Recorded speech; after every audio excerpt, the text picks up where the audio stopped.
Bioética en la ciencia. ¿Quién de nosotros no ha pensado si en la investigación con seres vivos se hace todo lo correcto? Nosotros esperamos esta tarde que algunas de nuestras dudas se vayan resolviendo. Esta actividad está organizada por la Universidad Popular Carmen de Michelena en colaboración con el Ayuntamiento de Tres Cantos, que nos cede el local, y con la asociación Ciencia 3 con Encanto. Es una asociación que nos ha proporcionado a los ponentes y que esperamos que esta tarde nos contesten todas las preguntas que tenemos, o por lo menos muchas. Bienvenidos y muchas gracias por asistir. Y, por favor, los teléfonos, esta actividad se va a grabar y los teléfonos incordian un poquito en las grabaciones.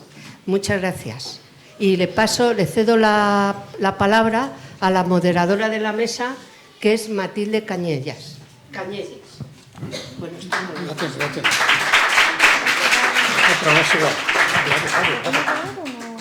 Hola, ¿sí se me oye bien?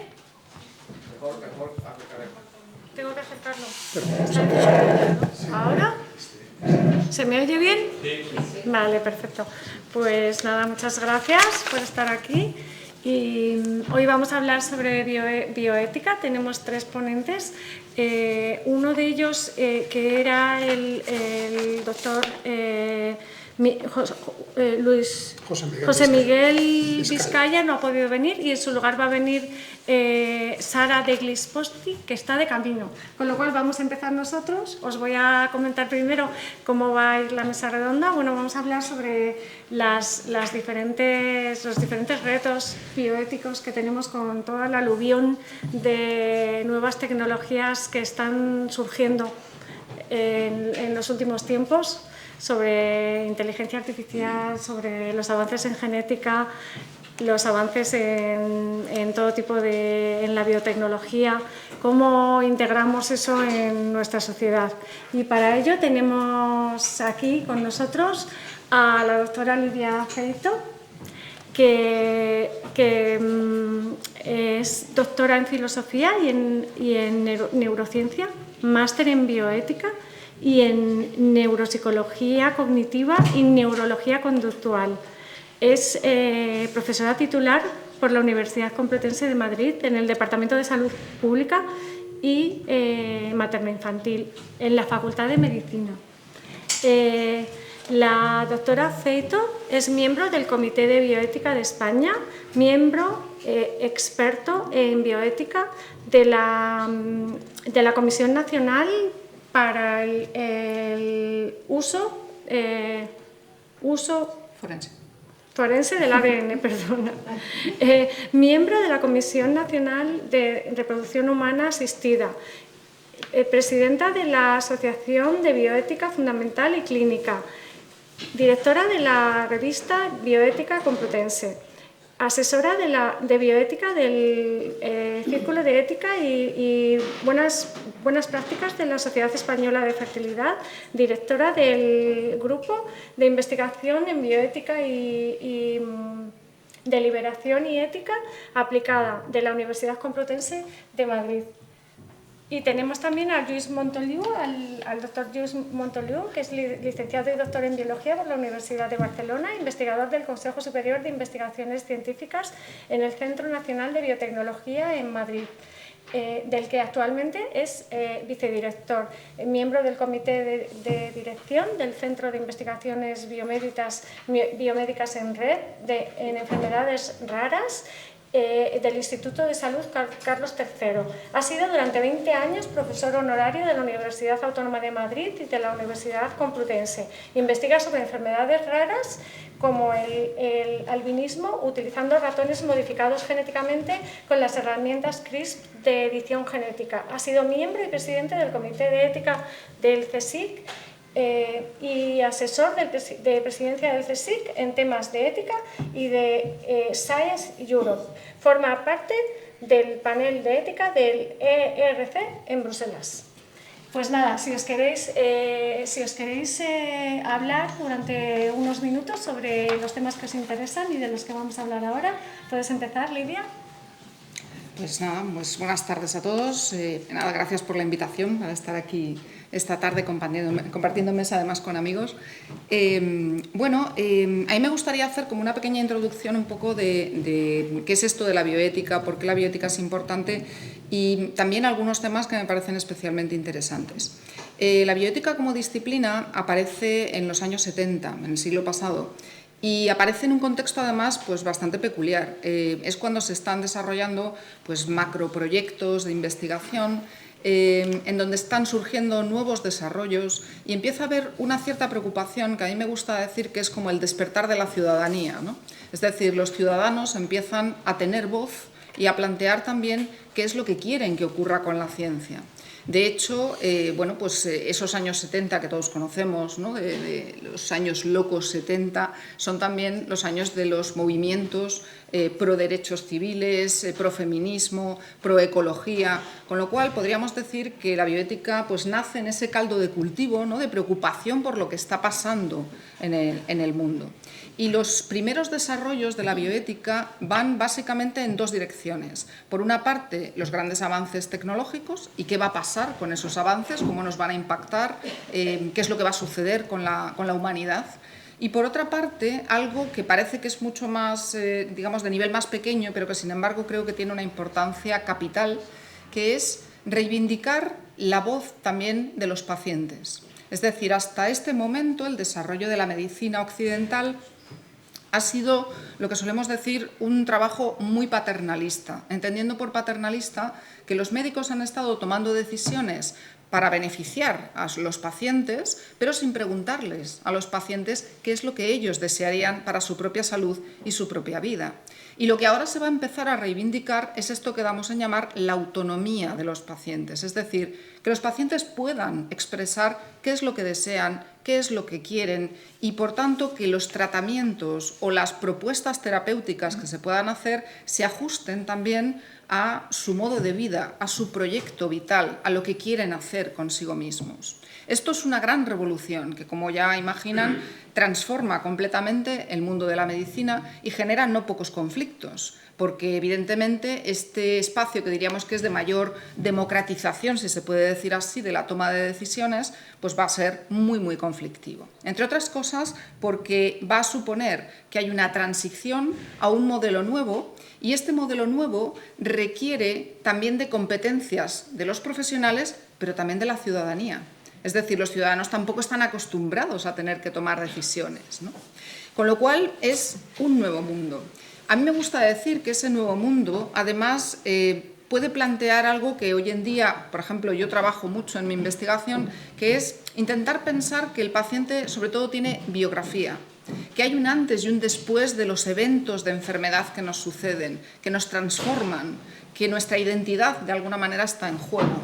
Y por eso, frente a una bioética que sospecho que es de la que más vamos a hablar, porque es la más llamativa, que es lo que yo llamo bioética de titulares, ¿no? Que es la de las grandes cosas así que nos llaman mucho la atención y que nos generan muchos interrogantes, también hay una bioética cotidiana, podríamos decir, que es la del trabajo de todos los días para intentar que las personas sean bien cuidadas, bien tratadas, que se las tenga en consideración, que se vean los contextos en donde la gente vive y donde se desarrolla y que, por tanto, todas las opciones de tratamiento, de cuidados o incluso de decisiones al final de la vida estén integradas dentro de ese proyecto y de ese modo de vivir.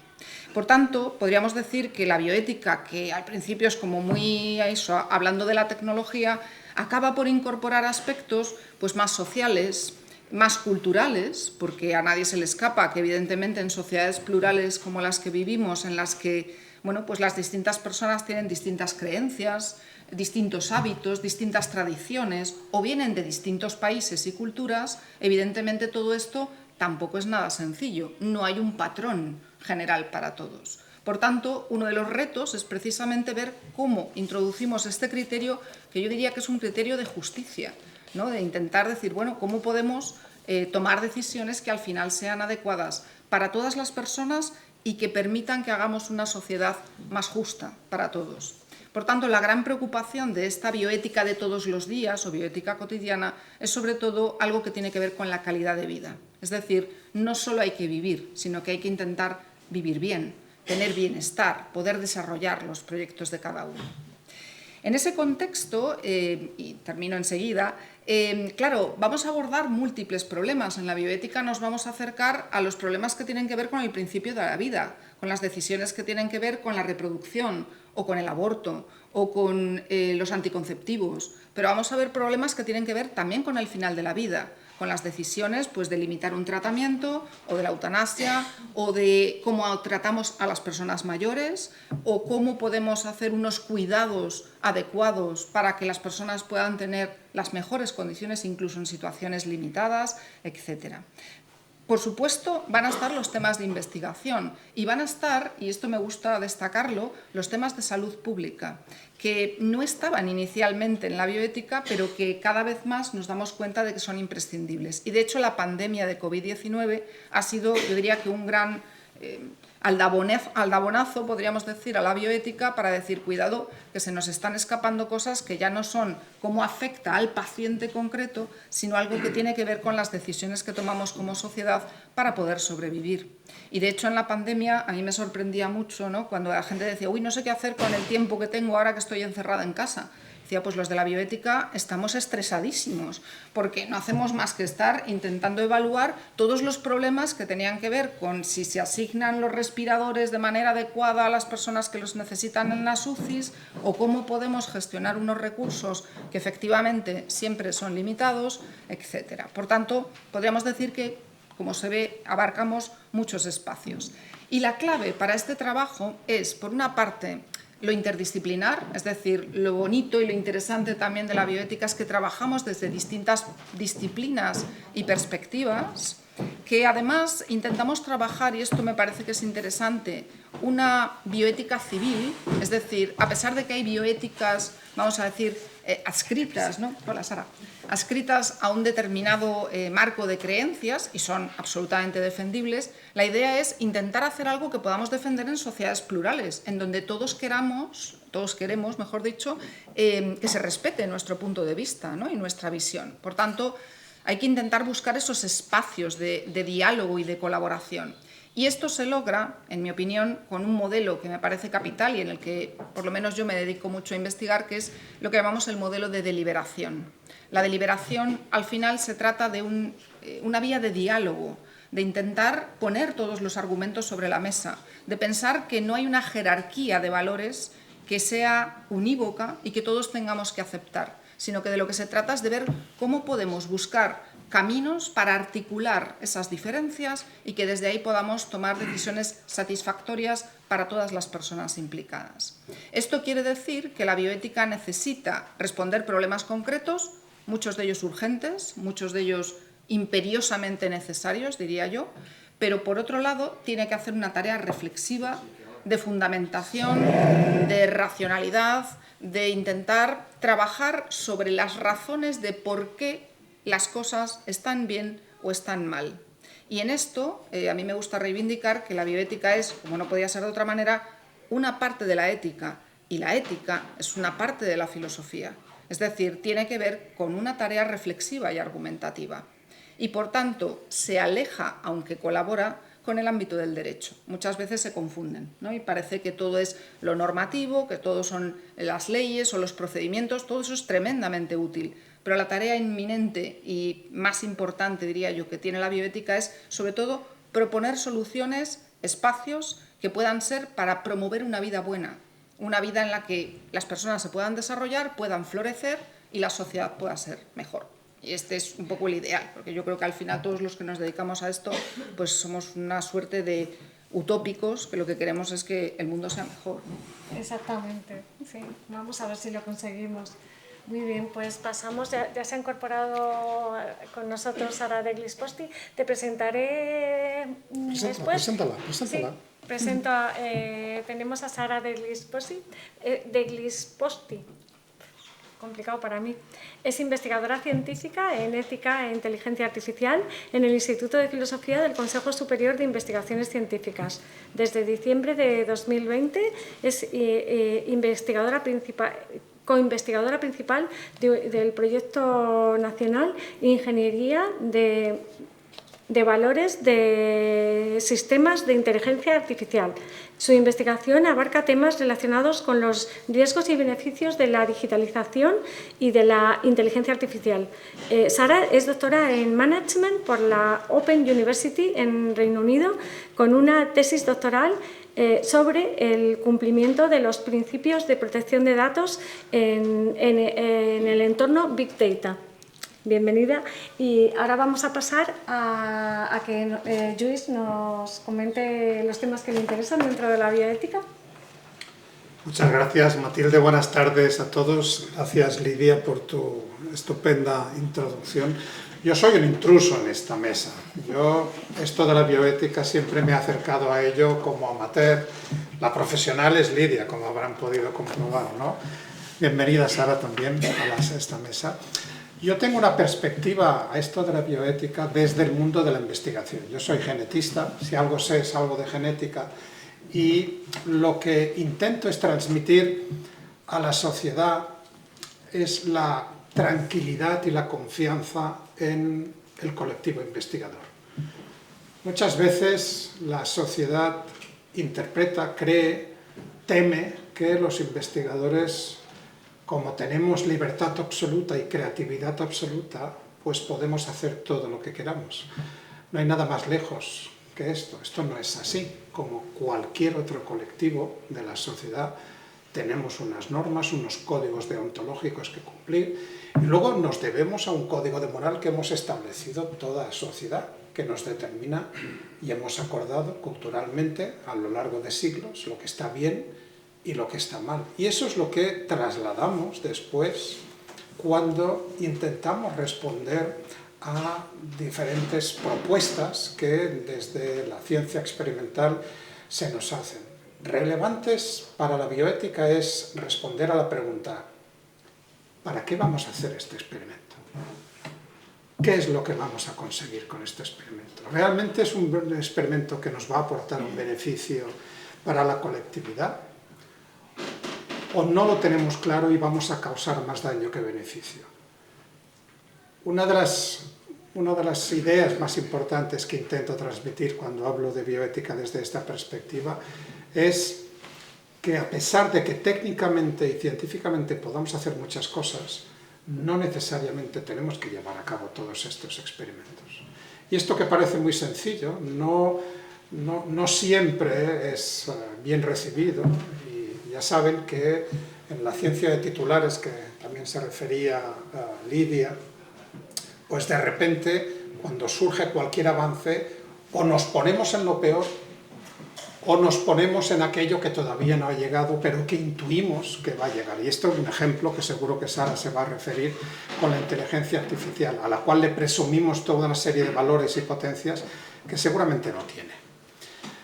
Creo que es importante trasladar esta idea de que la bioética es la que, primero, nos protege a los investigadores a la hora de, cuando abordamos un experimento que ha sido revisado por nuestros comités de ética determinados de la institución a la cual pertenecemos, y se ha probado que ese experimento lo podemos llevar a cabo. Este es un experimento que podemos contar con tranquilidad a la sociedad, porque lo que estamos llevando a cabo, sea cual sea el tipo de experimento que vamos a realizar, es un experimento que está de acuerdo con los estándares éticos que nos hemos dado como sociedad, porque si no, no se hubiera aprobado, no habríamos estado haciendo ese experimento. Creo que es importante esto, trasladar esa relevancia de la ética, y quizá un ejemplo sirva para ilustrar eso que repito ya tantas veces, de que no todos los experimentos que técnicamente son posibles los deberíamos llevar a cabo, ¿no?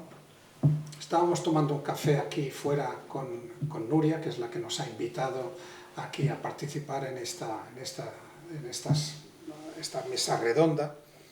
Y, por ejemplo, saben que hay mucha gente que es que es alérgica a los gatos, ¿no? Seguro que entre los asistentes habrá algún alérgico a los gatos. Bueno, biológicamente sabemos que la alergia a los gatos va asociado a una proteína que producen los gatos, que está en la saliva, que se le distribuyen por todo el cuerpo, por eso se relamen tanto y luego se arriman a cualquier cosa, porque están pegando esa proteína en diferentes partes. Esa proteína tiene mucha variabilidad, es como si fuera un anticuerpo, y es un instrumento de comunicación que tienen los gatos para comunicarse. Aquí he pasado yo, aquí estoy yo. Se lo dicen al siguiente gato. Entonces, ahora tenemos herramientas que nos permiten eliminar genes, inactivar genes, y a alguien se le ha ocurrido, ¿por qué no inactivamos los genes que codifican estas proteínas? Vamos a generar un gato que va a ser hipoalérgico, chimpum, estupendo, ¿no? ¿Alguien le ha preguntado al gato si esto es algo que le interesa? Esto es la bioética. ¿Realmente tenemos que inactivar un gen que probablemente es esencial para la comunicación social del gato? Este es un ejemplo que creo que ilustra cómo algo que técnicamente podemos hacer, igual éticamente no está del todo justificado, ¿no? Y como muchos más ejemplos que no me voy a extender más, que luego saldrán en la discusión. Así es como yo veo la bioética. Muchas gracias, Lluís, y para nada eres un intruso. Bioética. Exactamente. Necesitamos Sí. la bio y necesitamos la ética. Muy bien, pues pasamos a que nos cuente Sara los temas en los que está interesada. Adelante. No puedo mejorar el ejemplo de Lluís del gato, estaba pensando... Sin embargo, hace unos años hubo una publicación que sí que escandalizó bastante, que fueron unos investigadores que se dedicaban a trabajar con moléculas y empezaban con temas de bioinformática a ver cómo la inteligencia artificial les podía ayudar en esa investigación.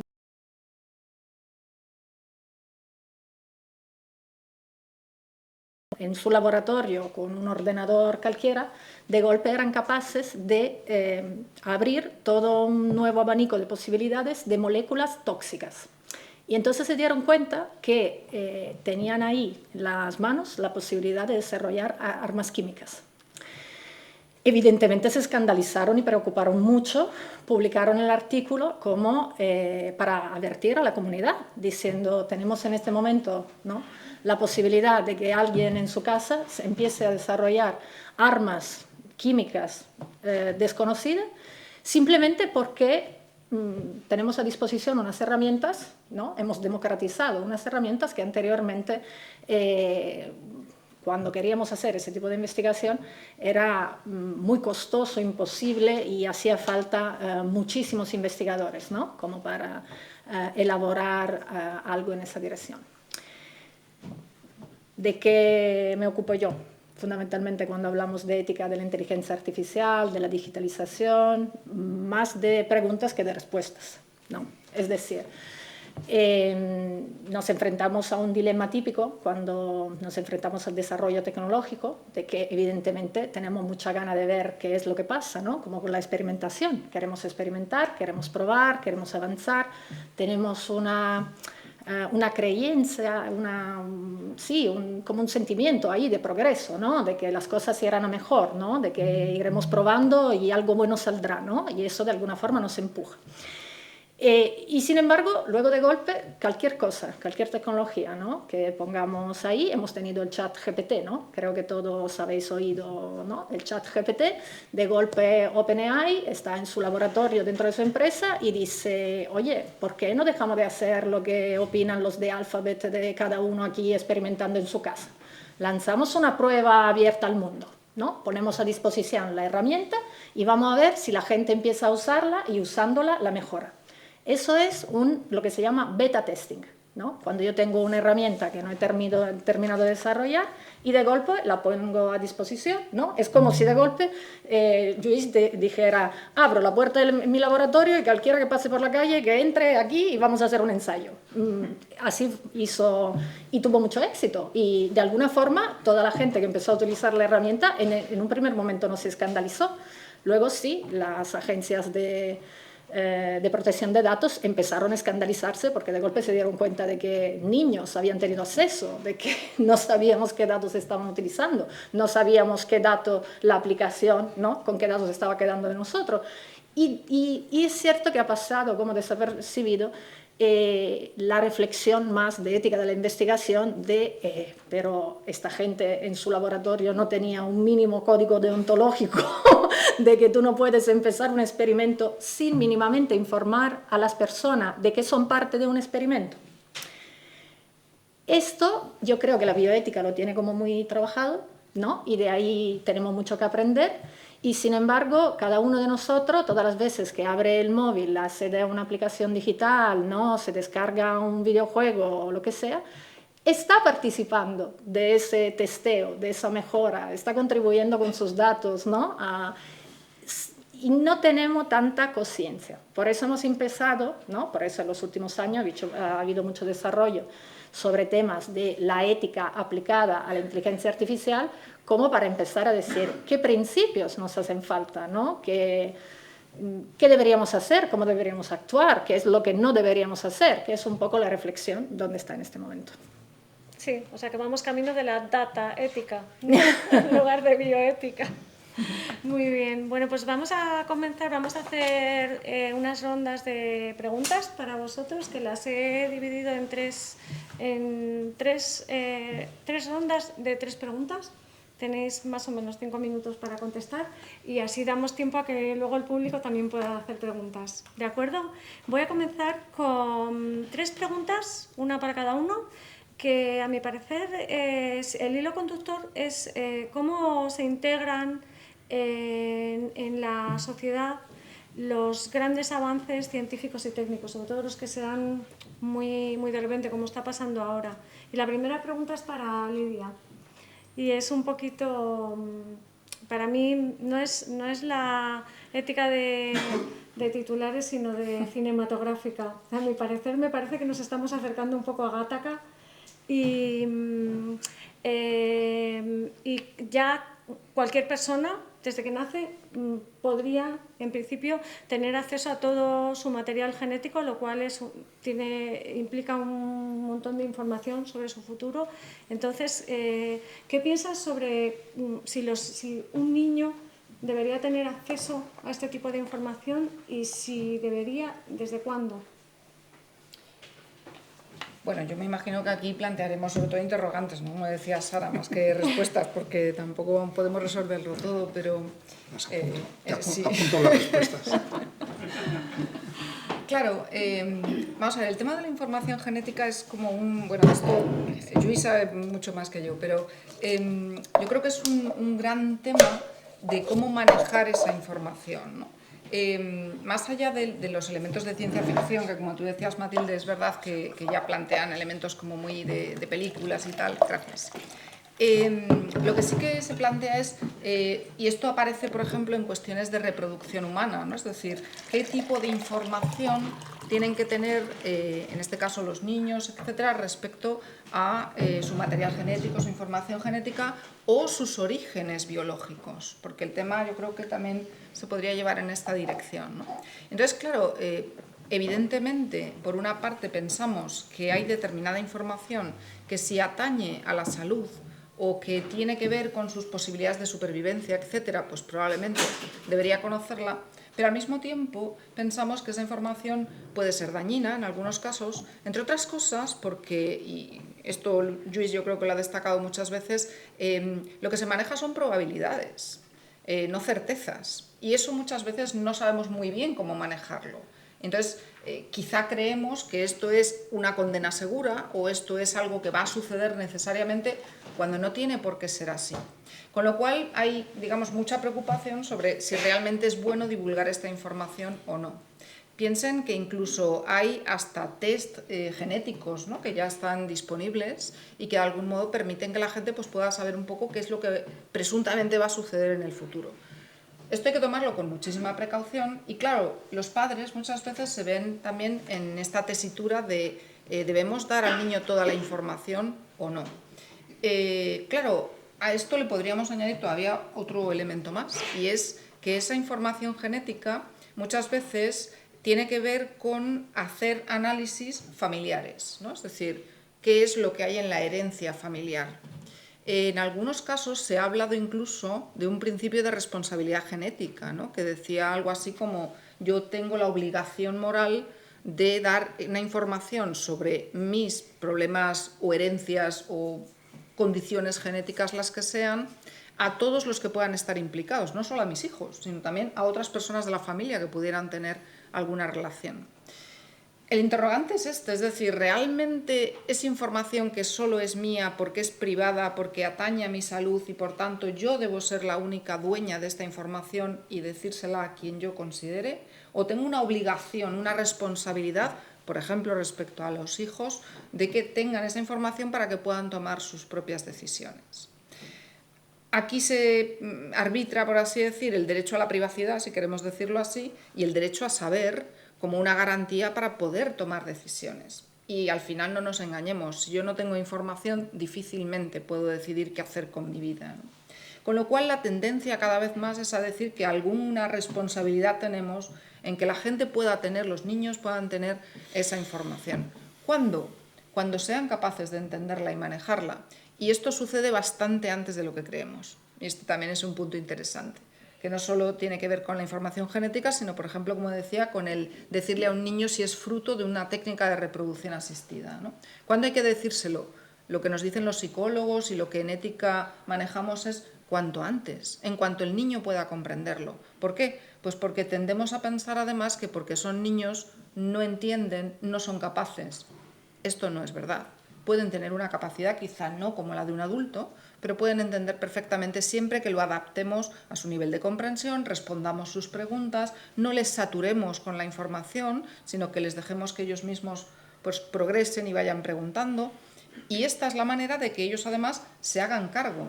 Esto a mí me gusta decir que al final, aunque la palabra es horrible, pero es una forma de empoderamiento, ¿no? En este caso de los niños, que sean capaces de tomar decisiones y que se les haga de algún modo responsables también de esa información. Sí, muy bien. Nos quedamos con la pregunta. Sí. Y me imagino que según pase el tiempo pues seguirá respondiendo por sí misma.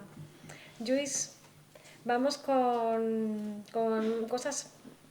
Seguimos un poquito con la genética. ¿Debería yo preocuparme de que una célula mía se utilice para investigación biomédica? ¿Se informa suficientemente bien a los donantes de este tipo de células y tejidos?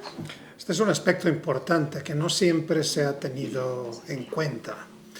El trabajar con células humanas, tenemos células humanas en cultivo desde los años 50 y en estos momentos cualquier investigadora que quiera trabajar con células humanas tiene que declarar ese uso para obtener el correspondiente permiso, ¿no?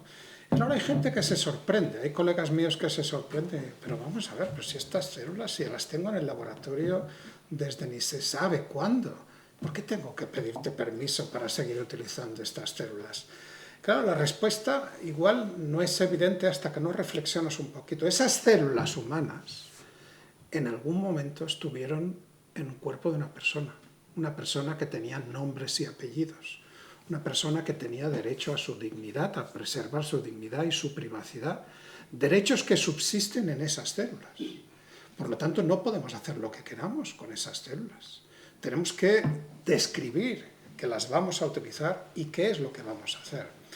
Cuando vamos a La Paz o a cualquier otro hospital para cualquier intervención, firmamos rápidamente un papelito que nos ponen, que me gustaría pensar que nos lo explican y que nos sientan en un despacho y tenemos todo el tiempo del mundo, pero no soy ingenuo y sé que esto no está sucediendo porque la sanidad es lo que ocurre, ¿no? Vamos todos atropellados con el tiempo, firme aquí, la operación la tiene pasado mañana. Bueno, ¿qué pone ese papelito? Si nos tuviéramos el tiempo de leerlo con tranquilidad, pues veríamos que estamos concediéndole a este equipo de cirujanos y en su caso de investigadores, el que puedan disponer de ese tejido o de una biopsia que van a obtener de nuestro cuerpo, pues para investigación. Y también lo que pone es que les estamos dando permiso para que lo utilicen en un determinado proyecto, por ejemplo, porque están investigando una determinada enfermedad rara o porque están estudiando enfermedades cardiovasculares. No les damos un permiso genérico para que hagan lo que quieran. Y también tiene que poner, y eso es frecuentemente, pues si no te lo explican, pues no lo sabes, que tienes todo el derecho del mundo a negarte. Tienes todo el derecho del mundo a decir, mire, usted haga lo que tenga que hacer con mi cuerpo, cúreme, tráteme con la mejor terapia, pero por favor no use las muestras biológicas de mi cuerpo en su investigación. Y no pasa nada. Y además no solamente no pasa nada, sino que esa persona tiene garantizado el mismo nivel de atención sanitaria que si hubiera aceptado a participar en la investigación. Y esto es muy importante. Y además esto puede ocurrir no solamente cuando nos plantean el papelito, sino 2 años después, porque resulta que he estado un fin de semana con Lidia en un congreso y Lidia me ha explicado una serie de cosas y he llegado a la conclusión de, oye, quizá no estoy tan de acuerdo en ceder esta muestra mía que me tomaron hace 2 años en investigación. Contacto con el titular de esos proyectos y le digo, mire, a partir de ahora, pues destruya mis tejidos y destruye mi sangre, destruye mis células, porque no quiero seguir participando. Estoy en todo mi derecho. Y al investigador le puede parecer bien, mal o regular. Y pueden tener esas muestras ya incluidas en la figura 2 de un artículo que está listo para publicar y que si quitamos nuestras muestras tendrá que recalcular. Lo siento. Se recalculan las muestras, se recalculan las figuras y esto es lo que hay. Y esto lo subrayo porque esto da idea de la relevancia que implica el gestionar y el trabajar con células humanas. El mejor ejemplo que conozco para explicarlo lo tienen en Netflix, en la plataforma Netflix, ¿no? Hay una película que está basada en un libro, que si no lo quieren leer pueden ver la película, y tanto el libro como la película es la mejor manera de entender bioética sin que te hablen de bioética. Es La vida inmortal de Henrietta Lacks. Henrietta Lacks era una señora que acudió a su ginecólogo en el año 51 en Baltimore, en Estados Unidos, porque tenía unas pérdidas de sangre que no entendía. El ginecólogo le hizo un raspado y obtuvo unas células que, para su sorpresa, crecían de forma indefinida, ¿no? Eran células inmortales, las primeras células que se reproducían. Le causó tanta sensación que lo compartió con sus colegas del Hospital Johns Hopkins en Baltimore y de ahí salieron a otros centros hospitalarios, se crearon empresas que cultivaron estas células y empezaron a comercializar con ellas, pero nadie se acordó de haberle pedido permiso a esta señora. Esta señora nunca dio su permiso para poder hacer este experimento. Todo saltó por los aires en el año 2013, muchos años después, cuando un grupo de investigadores alemanes en Heidelberg, en el Laboratorio Europeo de Biología Molecular, se le ocurrió hacer una donación de información al resto de la comunidad científica y secuenciaron el genoma de estas células. Y dijeron, bueno, trabaja tanta gente con estas células, vamos a comunicar el genoma de estas células a toda la gente que trabaja con ellas para que puedan seguir sus investigaciones. Claro, de repente las nietas y las bisnietas de esta señora dijeron, quieto parado, aquí hay información genética que en parte hemos heredado nosotros y está usted poniendo esta información que es absolutamente confidencial y privada en manos de toda la comunidad científica, ¿no? Claro, los científicos alemanes avergonzados retiraron este genoma. No habían caído que estaban trabajando con células que en un momento determinado habían pertenecido a una persona.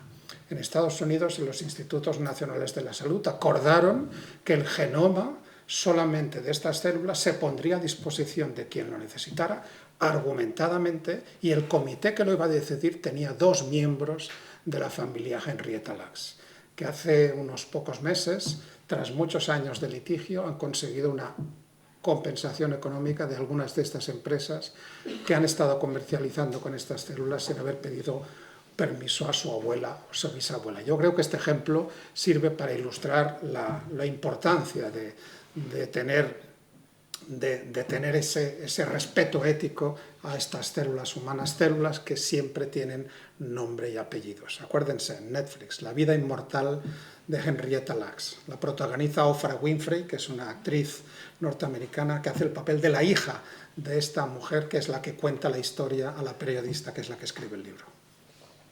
Muchas gracias, Luis. Bueno, pues vemos que en el aspecto de la biomedicina ya llevamos mucho tiempo lidiando con las cuestiones éticas y aún así de vez en cuando nos sale alguna que liamos hace muchos años, pero con la inteligencia artificial estamos en pañales todavía. Sara, ¿cómo puede la ética aplicada ayudar a integrar la inteligencia artificial en la sociedad precisamente para no cometer errores de ese tipo que nos comentaba Luis? ¿Existen ya marcos éticos o códigos deontológicos? ¿Existe algún tipo de regulación para el buen desarrollo de la inteligencia artificial?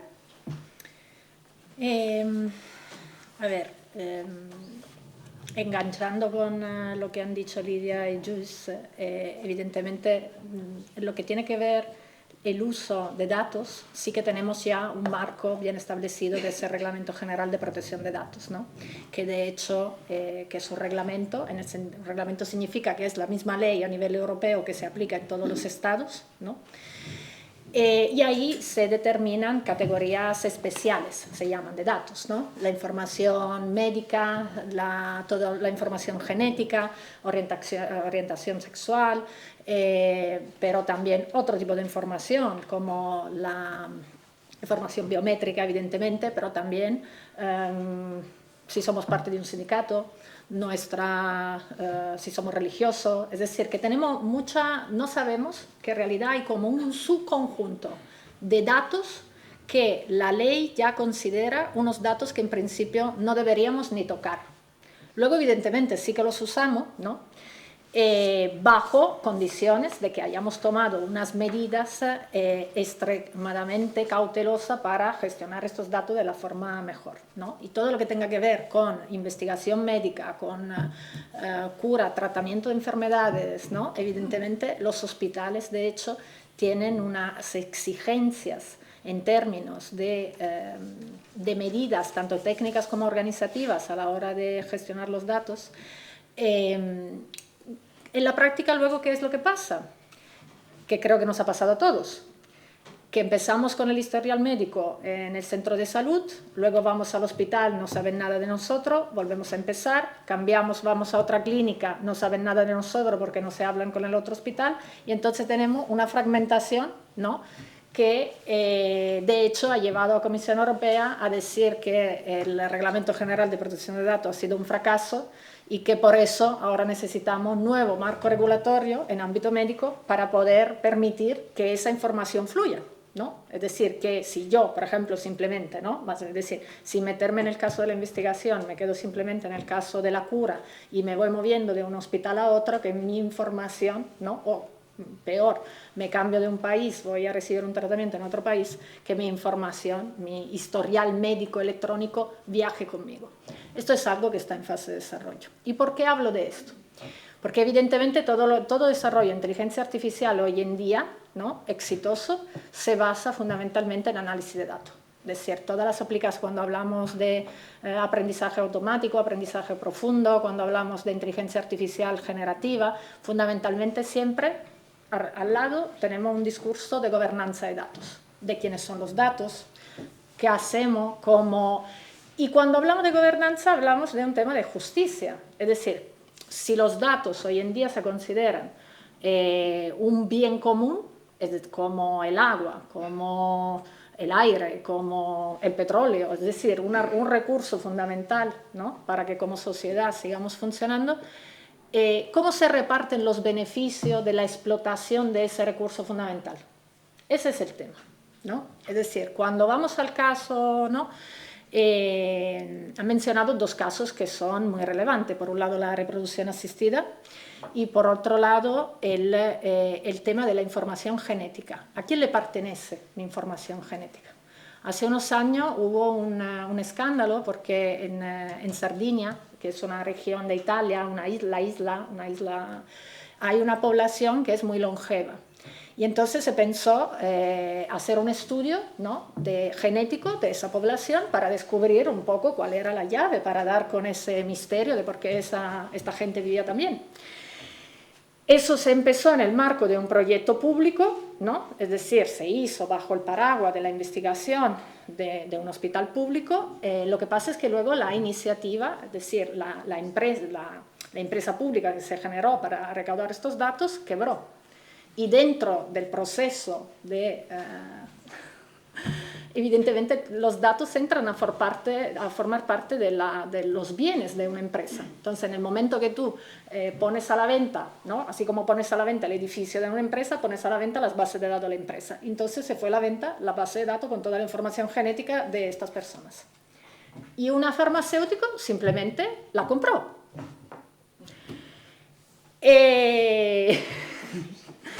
Las personas recurrieron al tribunal en Italia diciendo claramente no estamos conformes, ¿no?, de que nosotros donamos como comunidad, además, ¿no?, geográficamente. Además, estamos hablando de un tipo de información que es muy difícil de anonimizar, como toda información geográfica, toda información que tenga un componente espacio-temporal, ¿no? Ahora imaginamos una comunidad con unas características genéticas concretas.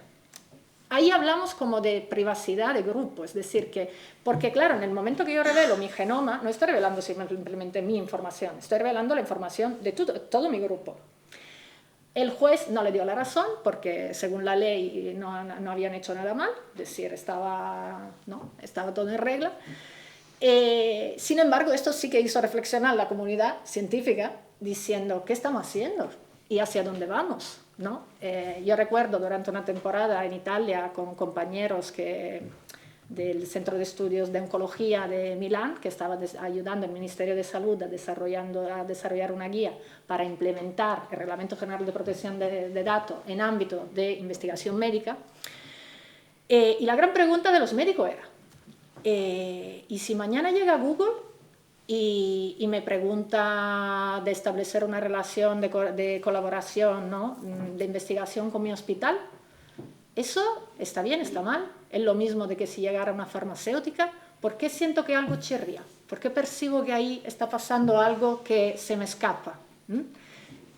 Y esto, de alguna forma, es hacia dónde vamos, ¿no? Hacia que de alguna forma en el momento que digitalizamos, en el momento que esa información se hace, ¿no?, cambia, claro, ¿cuál es lo bonito? Que la podemos compartir, que podemos hacer estudios mucho más poderosos, podemos estudiar las cohortes, cómo evolucionan las personas en el tiempo. Es decir, desde una perspectiva científica todo esto es enriquecedor. Sin embargo, evidentemente, tenemos mecanismos o somos capaces de imaginar mecanismos para mantener esa relación de confianza entre el médico, ¿no?, al que le estoy dando esa información para que me cure, y también porque quiero ser solidaria, quiero contribuir a la investigación, pero lo que no quiero es que luego esto se convierta o en algo nocivo para los demás o en las ganancias de algunos. Decir, ¿cómo vamos a poner estas puertas al campo? Este es un poco el debate que tenemos. Muy bien, pues vemos que el desarrollo de nuevas tecnologías pues da mucho que pensar, nos da mucho y deberíamos dedicarle más tiempo a pensar sobre ello que aplicarlas directamente y que luego vayan surgiendo los problemas. Da la impresión de que siempre vamos un poquito detrás, vamos haciendo cosas porque ha pasado algo y debería ser al revés. Matilde, ¿puedo intervenir? Sí, sí. Porque yo creo para contestar sí, y también poquito, para complementar, sí. muy breve. Sara ha dicho una cosa muy importante y que quiero añadir yo desde la perspectiva biomédica porque es un problema que nos encontramos. Yo trabajo en enfermedades raras, esto quiere decir enfermedades que afectan a muy pocos pacientes. Las enfermedades raras no entienden de fronteras y a mí me encantaría que los datos genéticos de los pacientes que yo investigo pudieran complementarse con los pacientes de la misma enfermedad en Francia, en Finlandia, en Italia, donde sea, y no puedo hacerlo. Entonces yo me pregunto muchas veces, y esto es la discusión que se está teniendo ahora, ¿cuál es el coste moral que tenemos como sociedad de haber implementado unas normas que son tan restrictivas que me impiden a mí compartir estos datos. Porque deberíamos ser capaces de abstraernos y decir que la compartición de estos datos es para un beneficio social, para un beneficio de toda la colectividad.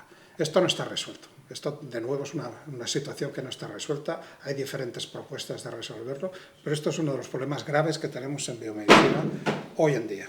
Sí, de hecho ahí vamos, porque la siguiente ronda de preguntas a lo que se refiere es a cuando el hecho de que aparezcan nuevas tecnologías crean algún tipo de discriminación. Y para ti, Lluís, iba una pregunta relacionada con lo que acabas de comentar. ¿Se puede decir que las enfermedades raras están discriminadas a nivel de investigación y diagnóstico? Y si lo están, ¿cómo podría la bioética ayudar a resolver ese tipo de tendencia? Voy a responder con menos tiempo porque ya me lo he gastado en la otra intervención. Las enfermedades raras es un caso curioso de una evolución que hemos podido ver en los últimos quizá 20-30 años, desde principios de este siglo. Hay que recordar que lo que son raras son las enfermedades, no las personas, que es una obviedad, pero hay que recordarlo, ¿no? Y es un cajón desastre en el cual metemos en Europa a aquellas enfermedades que afectan a menos de 1 de cada 2.000 personas nacidas. Ya está. Eso es lo que tienen en común. Y allí, a partir de ahí, afectan a cualquier. A principio de este siglo hubo quien se percató que, siendo cierto esto que acabo de decir, que quiere decir que cada una de estas enfermedades afecta a muy poca gente, hay miles de ellas. Y claro, si multiplicamos ambos números, nos salen unos números de población afectada que no tienen nada de raros, que son 3 millones aquí en España, 30 millones en Europa y 300 millones en el mundo. Claro, estos no son números que sean algo que podamos desdeñar desde los sistemas nacionales de salud, y gracias a esta abstracción, gracias a darnos cuenta de que esto afectaba a una gran cantidad de la población, exactamente aproximadamente un 6% de la población, pues han empezado una serie de iniciativas. Iniciativas que lo que persiguen es, primero, saber qué es lo que pasa. El 80% de las enfermedades raras tienen un origen genético. Eso quiere decir que hay una causa genética, hay un gen que deja de funcionar o que funciona anómalamente. Para desarrollar cualquier terapia tenemos que saber cuál es el gen afectado. Por lo tanto, todas las personas tienen derecho a saber si tienen un familiar o son ellas mismas las que padecen esa enfermedad, cuál es el gen que tienen afectado. Porque si sabemos eso, podemos después desarrollar el segundo aspecto, que sería la terapia. Primero saber y después tratar. Primero sabemos cuál es el gen afectado y luego desarrollamos una terapia. Hay menos de un 10%, siendo generosos un 5% de estos miles de enfermedades raras. Digo miles porque, digamos, hay bastante discusión respecto a los números, entre 6.000 y 8.000, depende de muchos aspectos el que califiquemos una enfermedad rara, pero quedémonos que son bastantes miles. Hay menos de un 5% que tienen alguna terapia conocida. Por lo tanto, hay mucho trabajo por hacer, ¿no? Por ejemplo, ¿están discriminadas? Pues yo, que trabajo en colaboración con bastantes asociaciones de personas afectadas de alguna enfermedad rara, pues se dieron cuenta que durante la pandemia pues ya no tenían la prioridad que tenían en otros aspectos, ¿no? Claro, todos estamos de acuerdo que en la pandemia el problema mayoritario era luchar contra el coronavirus, obtener la vacuna, que nos vacunáramos todos, lo cual es cierto. Pero yo no sé si se nos quedó algo en el tintero, y sin meterme también en problemas oncológicos, que también estamos viendo los problemas asociados, simplemente en enfermedades raras, lo que constatan las asociaciones es que se sintieron menos tratadas, menos supervisadas, menos monitorizadas. Y gran parte de lo que necesitan muchas familias que tienen hijos o hijas con alguna enfermedad rara es esa monitorización constante, porque muchas tienen una evolución, son degenerativas, muchas son mortales, muchas básicamente lo único que tenemos son tratamientos sintomáticos, pero estos exigen una visita constante. y solamente faltó que durante casi 2 años tuviéramos a la sanidad concentrada en resolver un problema que nos afectaba a todos, que hubo otros colectivos, como los afectados por enfermedades, que resultaron afectados. Y esto también nos obliga a reflexionar éticamente si lo hicimos bien, porque esto se puede ver desde las dos perspectivas, ¿no? Quien perdió familiares, desgraciadamente, debido al coronavirus, pues dirá, lo que teníamos que hacer es investigar de la infección del coronavirus, y lo que teníamos que hacer es desarrollar la vacuna cuanto antes, y lo hicimos.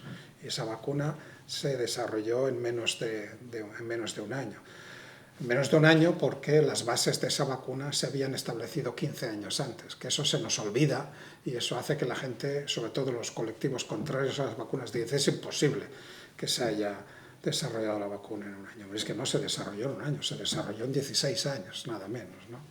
Entonces, claro, había que atajar la pandemia, pero no había que olvidar a otros colectivos, ¿no? Y quizá uno de los colectivos que resultaron más afectados son los de las enfermedades raras, ¿no?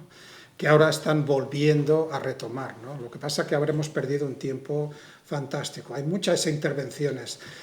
2 a un 3% de los recién nacidos, de un 2 a un 3%, son números muy altos, nacen con alguna enfermedad rara.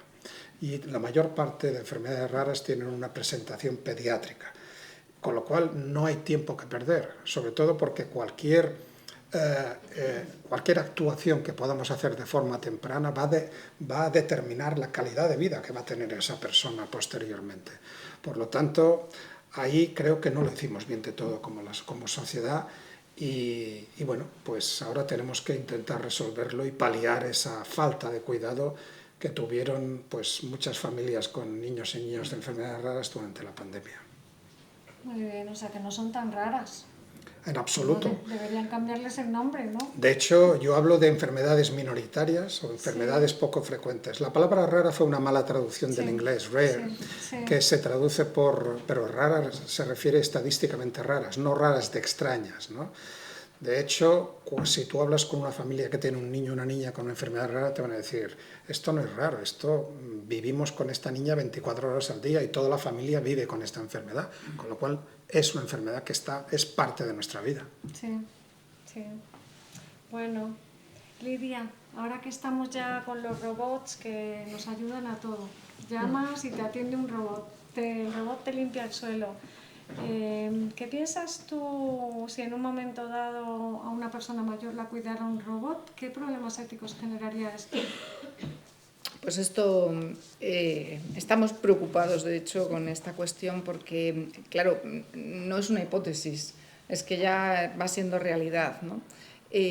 Claro, el asunto es que desde un punto de vista de investigación y de avance tecnológico es muy interesante el disponer de estos robots que pueden hacer cosas y que además han incorporado, digamos, una nueva modalidad, podríamos decir, que es la empatía, ¿no? o algo parecido a la empatía. Es decir, la capacidad de poder manifestar ciertas emociones, poder interpretar de manera más o menos adecuada los sentimientos o la manera de reaccionar de los seres humanos con los que se relaciona, etc.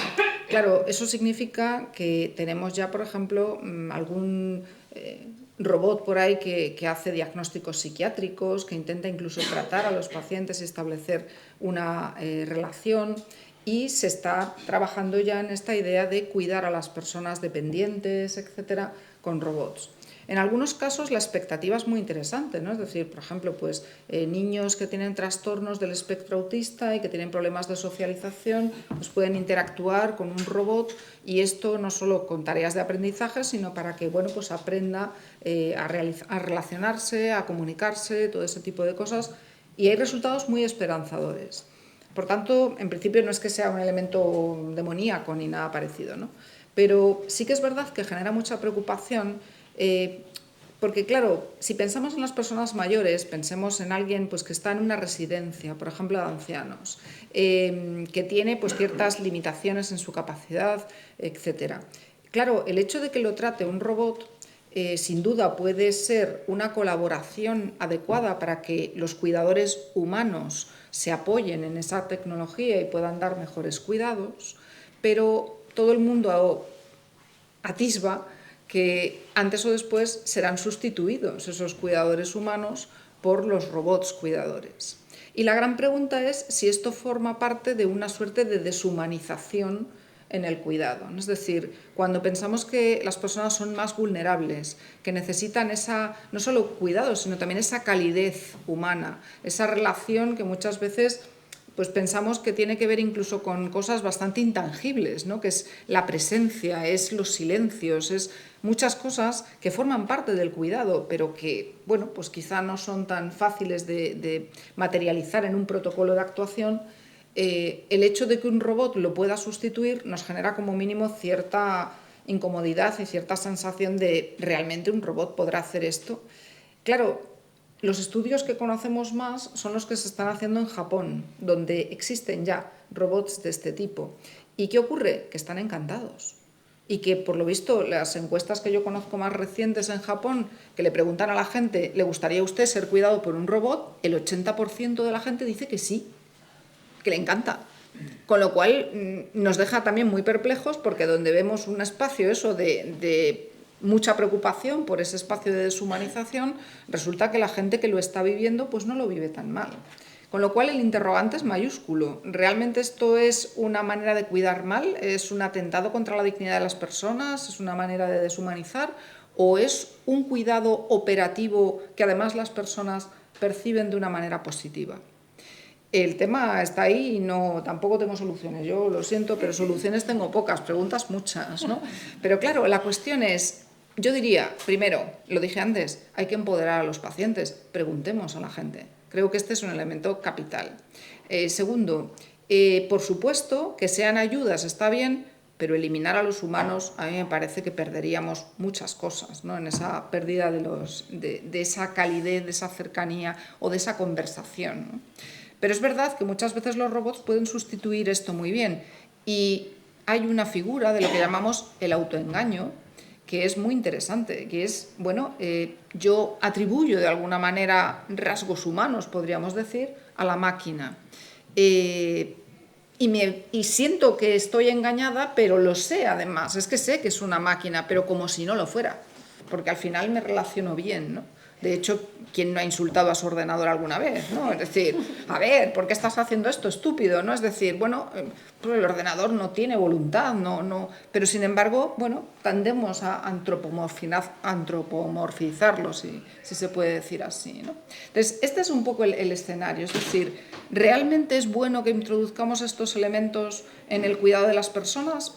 Y última cosa, ¿qué van a hacer los robots cuando se encuentren con problemas éticos? Porque a mí esto me parece también interesante. Ya no solo es que haya robots sea un problema ético, sino qué hace el robot cuando se encuentre con un problema ético. Por ejemplo, imaginen que el robot está programado para llevarle la medicación al paciente a la hora que le corresponde. Y el paciente dice, pues no me quiero tomar la medicación. ¿Qué debe hacer el robot? ¿Metérsela en la boca a la fuerza? Decirle, oye, pues nada, yo respeto tu autonomía, tú sabrás, aquí paz y después gloria. ¿Tiene que negociar con el paciente? Bueno, quizás deberías repensar esta decisión. Es decir, ¿le vamos a poner al robot también capacidad bioética, vamos a decir, para poder resolver conflictos? Porque este no es un conflicto menor. Un humano lo tendría difícil. Y probablemente ese humano, bueno, pues tiene que estar entrenado para habilidades de comunicación, de intentar dar información, de persuadir, pero al mismo tiempo respetar a esa persona y sus rechazos, que también son legítimos, incluso hipotéticamente, hasta poder respetar que ese paciente dijera, es que no quiero más medicación, es que hasta aquí ha llegado esa preocupación por mi salud, porque lo que quiero es dejarme morir. ¿El robot va a poder hacer eso? El tema todavía puede ir más lejos, ¿no? Pero lo vamos a tener. Es decir, lo interesante de estas cosas, y quizá lo más llamativo de la bioética es que necesitamos las soluciones, que aunque tengamos más preguntas que respuestas, alguna respuesta tenemos que dar. Yo abogaría por mantener humanos. Esto sí, pero... Yo también, por lo menos para mí, ¿eh? Bueno, pues seguimos con más preguntas. Me parece que os vamos a dejar con más preguntas que con respuestas, pero también es bueno pensar en las cosas, sobre todo con antelación. Sara, inteligencia artificial, la tenemos aquí y todavía tenemos muchas cuestiones del futuro. ¿Qué pasará en el futuro con las personas a las que sustituya la inteligencia artificial y las que no sean capaces de utilizarla para su vida cotidiana? Y por otra parte, ¿puede la inteligencia artificial hacer peligrar nuestro libre albedrío o al contrario, va a ser una ayuda? Yo sigo respondiendo a la pregunta, pero ¿no? En el hilo como siempre y vendiendo el libro.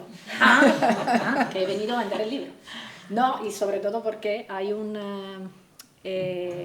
primero porque lo más bonito del libro es la imagen, ¿no? Que podéis ver cómo hemos hablado de robots. Y porque uno de los capítulos se llama exactamente ¿Quién teme a los robots? ¿No? En el sentido de que hoy en día lo que se plantea, es decir, que tengamos a un robot, un androide como los de la película, que nos puede cuidar, es un desafío técnico. Es decir, lo más difícil para estas máquinas es no hacernos daño, es decir, medir la fuerza.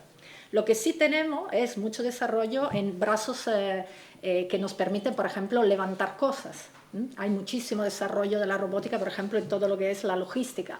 Amazon está totalmente automatizada, todo el movimiento de paquete, ¿no? O pensamos a los drones. Es decir, hay como tareas que los robots hacen muy bien. Todo lo que es carga pesada lo hacen muy bien y al mismo tiempo también, por ejemplo, todo lo que es un trabajo de precisión, ¿no? También las operaciones, por ejemplo, los cirujanos ya lo usan para cortar, ¿no? Por el tema tanto de la... un desafío, por ejemplo, el Instituto de Robótica, el IRI, que está en Barcelona, uno de los desafíos de Carme Torra a lo largo de su carrera investigadora ha sido tener unos brazos robóticos capaces de doblar la ropa, que parece, ¿no? Para cualquiera de nosotros como, pero eso es lo más fácil, para un ser humano eso es muy fácil y para un brazo mecánico es un desafío técnico. Y sin embargo uno dice, ¿y por qué deberíamos desarrollar eso? Porque ¿qué queremos quitarnos de nuestro día a día? Nos queremos quitar las tareas aburridas, ¿no? Y cuando se trata del desarrollo, ¿no? Por ejemplo, yo conozco dos investigadoras que han estado, Belén Liedo, por ejemplo, en nuestro grupo, que está trabajando sobre robótica asistencial, entrevistando a las enfermeras, por ejemplo, ¿no?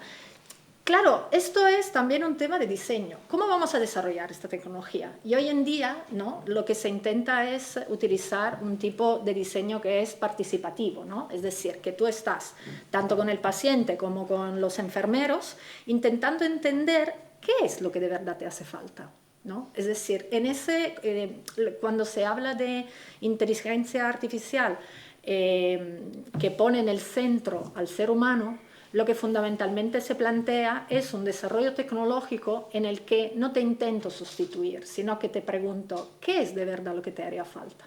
Es decir, ¿cuál es ese trozo de tarea en el que si yo te meto, ¿no? Por ejemplo, los enfermeros lo que decían es, cuando tenemos gente que no las podemos levantar, que está en la cama, que no se puede levantar, que ya ha perdido esa capacidad, nos vendría muy bien tener a algo que la levante para que podamos cambiar la cama, para que también nos ayude para lavarla, ¿sí?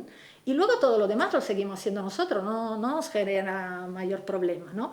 Pero sí que de alguna forma ese proyecto que mencionó antes Matilde, en el que estoy colaborando con el Instituto de Inteligencia Artificial de Barcelona, que se llama alineación de valores en sistema de inteligencia artificial, lo que se pretende es contestar un poco a esa pregunta de ¿cómo nos aseguramos de que al final la máquina haga lo que de verdad nosotros queríamos que hiciera? ¿No? Es decir, porque empieza a haber, pero esta en realidad es una preocupación que empieza con la cibernética en los años 60, ¿no? En el que empezó, decir que cuando se genera el concepto de inteligencia artificial, llega un momento que se plantea, Norbert Wiener se plantea, vale, si es una inteligencia, tendrá sus propios objetivos, ¿no? Y puede que el objetivo, es decir, los fines que quiera perseguir esa inteligencia, yo no los comparta. Y hay una línea, de alguna forma, ¿no? Esto es más ciencia ficción que otra cosa, ¿no? Es decir, cuando leemos Asimov, por ejemplo, las 3 leyes de Asimov, de alguna forma lo que establecen es esa jerarquía entre la posible voluntad de la máquina y la voluntad de la persona. Y los conflictos que pueden generar la incomprensión. Es decir, el hecho de que la máquina tiene, por ejemplo, una lógica de optimización y entonces ve totalmente lógico actuar de una determinada forma, mientras que el ser humano lo que quería hacer otra cosa, ¿no? Eso, en la práctica, ¿qué significa? Por ejemplo, en este proyecto en el que participo, queremos automatizar un protocolo médico, ¿no? Esto es lo que están trabajando en otro proyecto europeo. Un protocolo médico normal, cuando por ejemplo yo determino el tipo de medicamento que le tengo que dar a un paciente, ¿no? Son un conjunto de reglas, ¿no? Evidentemente ahí tengo como, por ejemplo, si tengo una terapia del dolor, ¿no? Por un lado estoy curando y por otro lado, sin embargo, tengo que ver, es decir, un medicamento le hace sufrir a la persona, ¿no? Y entonces le doy algo para que no sufra tanto y tengo que ver, ¿no?, cuánto le doy del uno y del otro. Lo puedo establecer y esto de alguna forma lo puedo automatizar. ¿Qué significa alinear este sistema con los valores de la persona? Lo que decíamos anteriormente, si yo he firmado, he redactado mi testamento vital y en mi testamento vital decido en un momento determinado que, llegado a determinada altura, en la que ya no me pueda mover, en la que ya haya perdido lo que, según, en mi opinión, soy yo, en términos de autonomía, de expresión, de lo que sea, y en mi testamento vital, de forma muy clara, yo digo que a partir de ese momento prefiero que ya se me deje de tratar porque quiero morir, ¿no?, y quiero ir por otro camino, que la máquina tenga esa información y pueda ir ajustando la medicación en esa... Esto es lo que se está trabajando en este momento, lo que no significa que luego, ¿no?, pero por lo menos sí que se está investigando a ver qué tipo de soluciones podemos encontrar. O sea que no hay que tener tanto miedo, vamos. Bueno, pues vamos con los retos que presentan estas nuevas tecnologías. Luis, ¿cómo se regulará la ética de los órganos artificiales para trasplantes que ya están cada vez más cerca? Efectivamente, los trasplantes han sido una bendición en medicina. De hecho, hay muchas personas que sobreviven gracias al órgano de otra persona donada. Pero sigue siendo el caso que, en función de diferentes órganos, entre un 30 y un 40% de las personas que están en lista de espera van a fallecer antes de poder recibir un órgano. Nos faltan donantes. Desde los años 90, desde que fue posible la modificación genética en animales, lo que somos capaces de hacer es modificar genéticamente a un animal de tal manera que los órganos de ese animal no sean rechazados por el sistema inmunitario de la persona. Esto se llama los xenotransplantes. Xeno es extraño, es el de fuera, es traer un trasplante de un órgano de un animal que no sea otro ser humano, ¿no? Por muchas razones se optó por el cerdo, ¿no?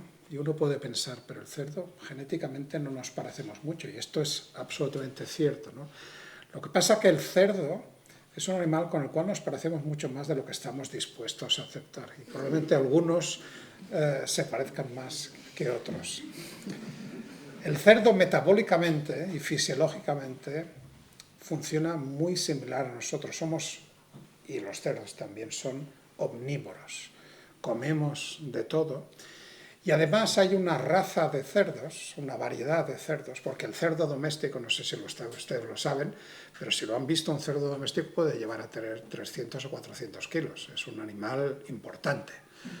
La raza de cerdos mini pig, que son los mini cerdos, bueno, son minis respecto a los domésticos, pero son cerdos que pesan 70-80 kilos, lo cual quiere decir que tienen un peso muy parecido a un ser humano tipo, y sus órganos también tienen un tamaño parecido, ¿no? Y eso es lo que es relevante. Lo que pasa es que trasladar un órgano de uno de estos cerdos al cuerpo de una persona hace que nuestro sistema inmunitario, cuya primera función es diferenciar lo propio de lo extraño, diga: no me las des con queso, estas células no son humanas. Y entonces provoca una reacción de rechazo fulminante que en pocas horas necrotiza ese tejido y ese órgano deja de funcionar. Entonces hay que engañar a este sistema inmunitario decorando las células porcinas con una serie de moléculas que sean percibidas por el sistema inmunitario de la persona como si esas células fueran humanas. Esto no es algo que se haya conseguido de forma inmediata, han pasado más de 30 años hasta que alguien se ha atrevido a hacer los experimentos de verdad. En los experimentos de verdad me refiero en seres humanos, porque nos hemos pasado varias décadas haciendo estos trasplantes en babuinos, en otros primates, ¿no? Y ahí yo creo también hay que recordar cuál es la responsabilidad ética de haber reiterado un experimento que ya se comprobó hace más de 20 años y que ha sido reiterado hasta la saciedad. Yo me pregunto si no hubiéramos podido hacer estos experimentos en seres humanos mucho antes. Lo cierto es que el primer experimento de verdad se hizo en septiembre de 21 en Nueva York, cuando a una mujer en muerte clínica, por lo tanto un cadáver, una mujer que tenía latido y que estaba en respiración mecánica, pero era un cuerpo inerte, desde el punto de vista médico era un cadáver, se le conectó el riñón de uno de estos cerdos a la pierna, lo cual es algo que parece inaudito, no es normal, es algo que hay que explicar. Lo que querían los médicos es ver, percibir, al conectarlo con la circulación, si ese riñón de ese cerdo iba a ser rechazado de inmediato o haría lo que tienen que hacer los riñones, que es orina. Y exactamente lo que hizo durante 50 horas es orina y no fue rechazado. Ese fue el primer experimento valiente que se hizo. Ahí hay una serie de aspectos éticos porque esa persona, o lo que antes era una persona, nunca pudo consentir en hacer este experimento, sino que fueron sus familiares que dijeron, en vida esa persona era muy procientífica y hubiera estado encantada de que su cuerpo... Bueno, eso es lo que dijeron los familiares y sí se hizo. El experimento de verdad ocurrió en enero de 22, hace ahora 2 años. David Bennett, una persona que tenía una cardiomiopatía muy avanzada, pero tenía otras comorbilidades que le hacían incompatible con estar en una lista de espera. David Bennett fue el primer paciente que recibió un corazón de uno de estos cerdos y sobrevivió durante 2 meses. Esta primera persona, que será la primera de muchas, recientemente se ha hecho otro experimento similar y ha sobrevivido la persona xenotransplantada en menos tiempo. Ese primer experimento tiene una serie de derivadas éticas que hay que pensar. Primero, piensen ustedes, si estuvieran ante esta tesitura, ¿aceptarían tener en su cuerpo un órgano de un animal? Bueno, uno diría, hombre, si me voy a morir, si esta es la única solución, pues lo que sea, ¿no? Me agarro a un clavo ardiendo, ¿no? Igual no todo el mundo pensaría de esta manera. David Bennett fue el primero, fue un conejillo de Indias, fue la primera persona que aceptó. La FDA lo autorizó como un uso compasivo de una tecnología todavía experimental. Es un experimento de n=1, no podemos hacer muchas conjeturas. Pero David Bennett no era una persona cualquiera, y eso también es importante resaltarlo. David Bennett era un expresidiario que había asestado múltiples puñaladas a otra persona, a otro chico, cuando eran jóvenes, porque sencillamente había sentado en su regazo a la novia que tenía este señor.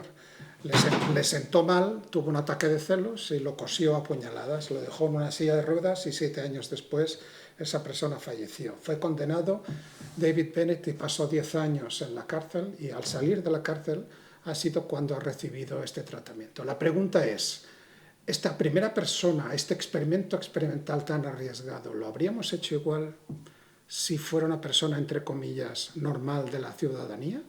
¿O, digamos, la decisión de utilizar a esta persona para el primero estuvo imbuida por el hecho de que era una persona que había contravenido las normas, el código de moral de la sociedad y digamos que pensamos que esta persona podía asumir estos riesgos o tenía que asumir estos riesgos? Bueno, preguntados los médicos al respecto, dijeron que desde su punto de vista ellos solamente trataban la condición médica y que esa persona tenía una cardiomiopatía y se tenía que tratar, y si la única posibilidad médica disponible era hacer este xenotrasplante, esto es lo que se realizó, ¿no? Pero yo creo que este es un ejemplo más de que más preguntas, no hay respuestas de cómo ocurren las cosas y cómo se escribe la historia. Esta persona murió a los 2 meses, no por el rechazo, el corazón seguía latiendo estupendamente. Estas personas xenotransplantadas, hay varias, tienen un tratamiento inmunosupresor muy importante, como se pueden imaginar. Lo que sucedió y no estaba previsto en el protocolo es que el traslado de ese corazón del cerdo a la persona conllevó el traslado de unos citomegalovirus, que es un virus que tiene el cerdo y que en presencia de un cuerpo humano que estaba inmunosuprimido, estos citomegalovirus fueron los que llevaron a la tumba al señor David Bennett, lo cual nos hace pensar que hay también una responsabilidad y tenemos que valorar y adecuar otros parámetros a la hora de preparar estos xenotransplantes. En los años 60, cuando en Sudáfrica Barnard hizo el primer trasplante de corazón, también se lo comieron y le discutieron por todos los lados. ¿Cuánta gente hoy sobrevive gracias a un nuevo corazón, ¿no? Yo espero y supongo y asumo que en los próximos años David Bennett será uno de más y uno de tantos y habrá un montón de personas que tendrán y que sobrevivirán gracias a órganos de otros animales. No se trata de órganos que tengan por destino aguantar el resto de la vida de la persona, sino se trata de ganar tiempo a la lista de espera para poder acomodar finalmente un órgano de otro ser humano tan pronto sea posible, ¿no? Estos son desafíos éticos para los cuales no estábamos preparados y que no estaban en nuestro libro de instrucciones, pero que vamos a tener que resolver, y este es uno de los retos. Pues vamos, Lidia, con otro reto, que ya que ¿quién pensaba hace 30 años que se iban a hacer trasplantes de órganos de cerdo? Pues ya estamos más cerca de los úteros artificiales. ¿Qué tipo de retos éticos nos va a presentar en el caso de que se consigan desarrollar? Bueno, aquí hay muchas cosas que pensar, ¿no?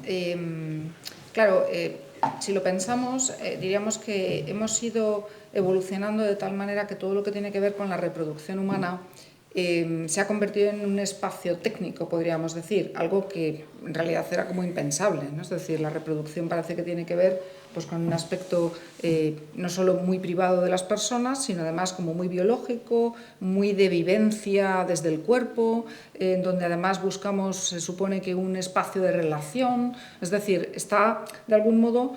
Podríamos decir que antropológicamente tiene mucho sentido para nosotros que ese espacio de reproducción es una cosa como muy, vamos a decirlo de esta manera, carnal, ¿no? Algo que no, tenemos que vivir en propia carne, por decirlo así.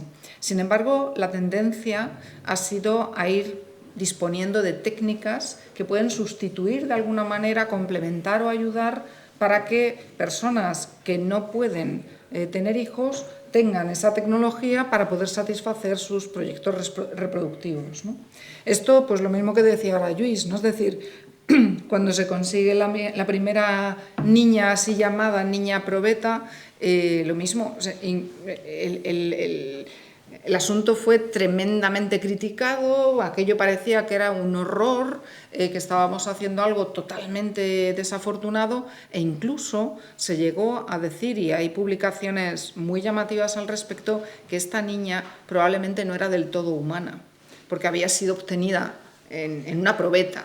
Es una metáfora esto de la probeta, como ya se pueden imaginar, pero la idea es, bueno, si esto se ha hecho fuera del cuerpo, al menos parcialmente, pues esto, incluso su condición humana está en cuestión. Hoy en día probablemente nadie mantendría ese tipo de posiciones, pero sí que es verdad que las técnicas de reproducción cada vez van ofreciendo más posibilidades. Y llega un momento en que se plantea la pregunta de si esto debería tener algún límite. Claro, hoy en día una de las discusiones que tenemos, y lo vinculamos con otro gran problema que todos conocen, es el de la famosa gestación subrogada, recientemente muy llamativa a partir de toda esta noticia que todos conocen de Ana Obregón con esa nieta, hija, no sé qué, que ha tenido, ¿no? Y que la ha tenido porque una mujer ha tenido que prestar, digamos, su útero para gestar ese bebé con un material genético que presuntamente procedía de su hijo, del hijo de Ana Obregón, quiero decir.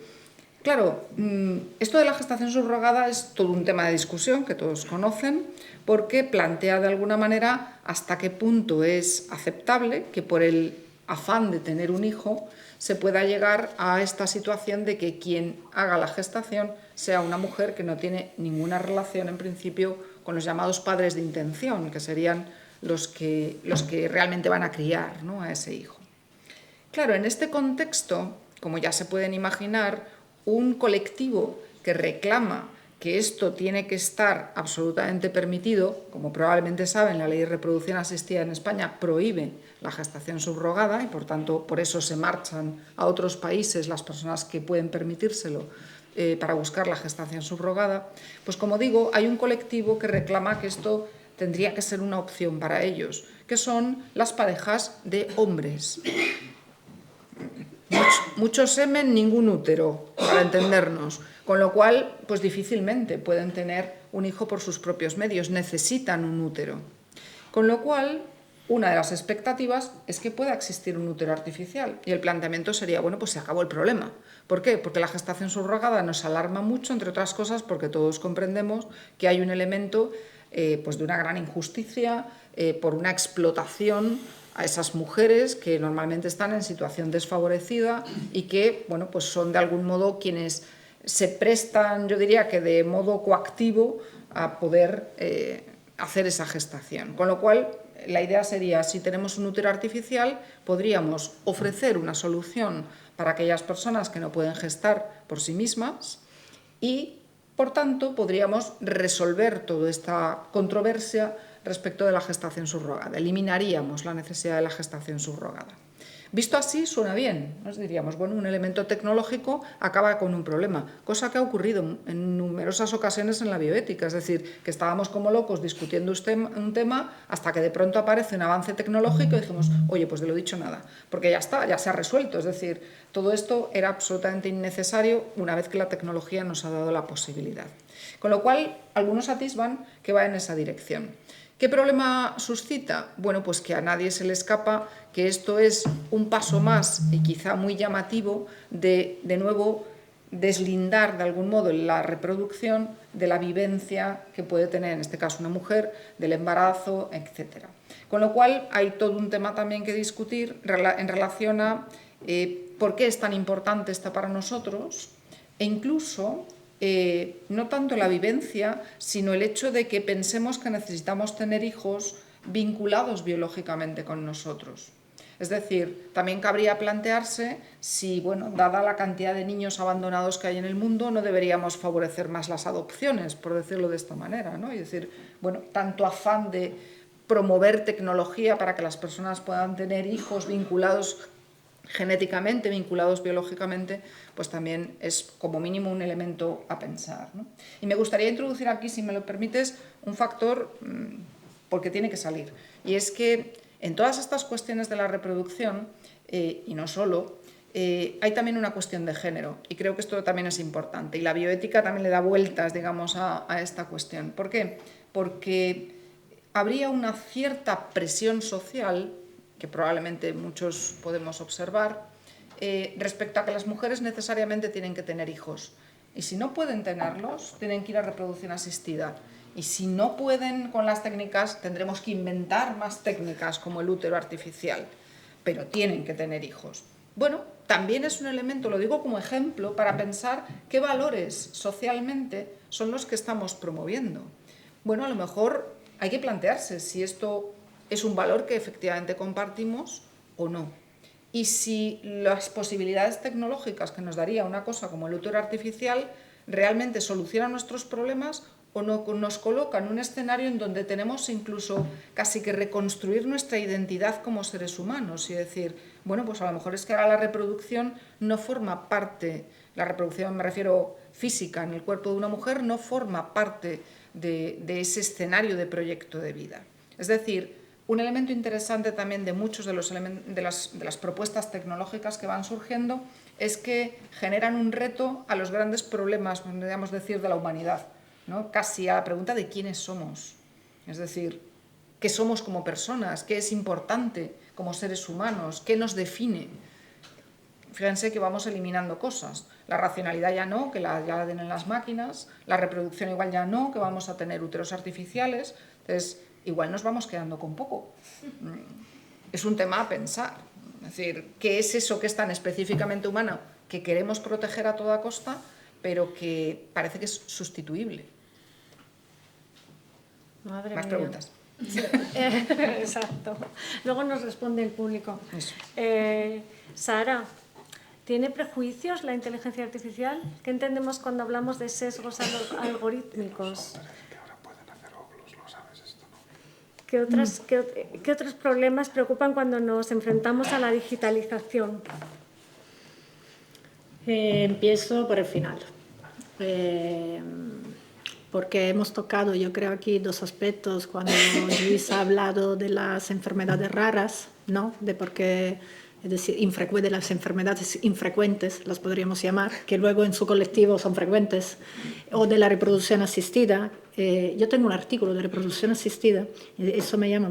Y cuando estuve analizando el mercado de la reproducción asistida, di con la clave, que es la base de consumidores.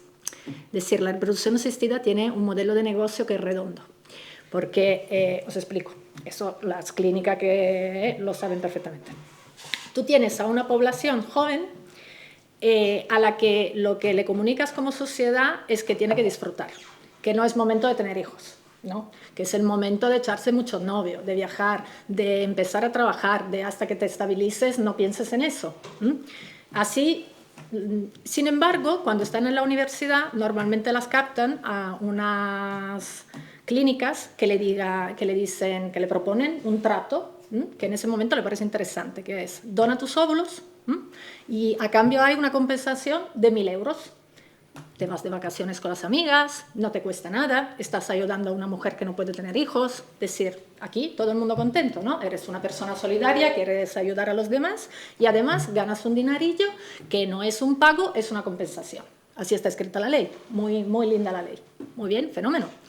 En momentos de crisis económica, cuando analizamos cómo cambiaba el perfil de la donante, vimos que esa estudiante joven, en momentos de crisis económica, se convertía en una madre que ya había tenido hijos, una madre joven, que, hombre, 1.000 euros ayudan, es un dinero, ¿quién te lo paga? ¿No? Para alguien que tiene una situación laboral precaria. Es una compensación y detrás hay una retórica que es la típica, ¿no? De que como mujeres somos altruistas. Nos encanta el sacrificio, nos encanta ayudar, ¿no? Estamos para eso, ¿no? Vale, fenómeno, muy bien. ¿Por qué decía que el negocio es redondo? Porque a los 20 no tengo problemas, no quiero tener hijos, no tengo novio, no me interesa, vale, dono mis óvulos. Bien, empiezo a trabajar, tampoco me estabilizo laboralmente, ¿no? Vale, los 30, fenómeno. A los 32 empiezo a hablar con mis amigas. ¿Qué tal? ¿Tú no vas a tener? No, es muy pronto, no quiero, vale, fenómeno. A los 35. Vale, ¿ahora qué hago? No, es el momento, tengo novio, no tengo novio. Se acerca a los 38. Pero ahora, ¿qué pasa? Como que de golpe, ¿no? No voy a tener hijos, ya es tarde, tengo que hacer otros análisis. Recuerdo.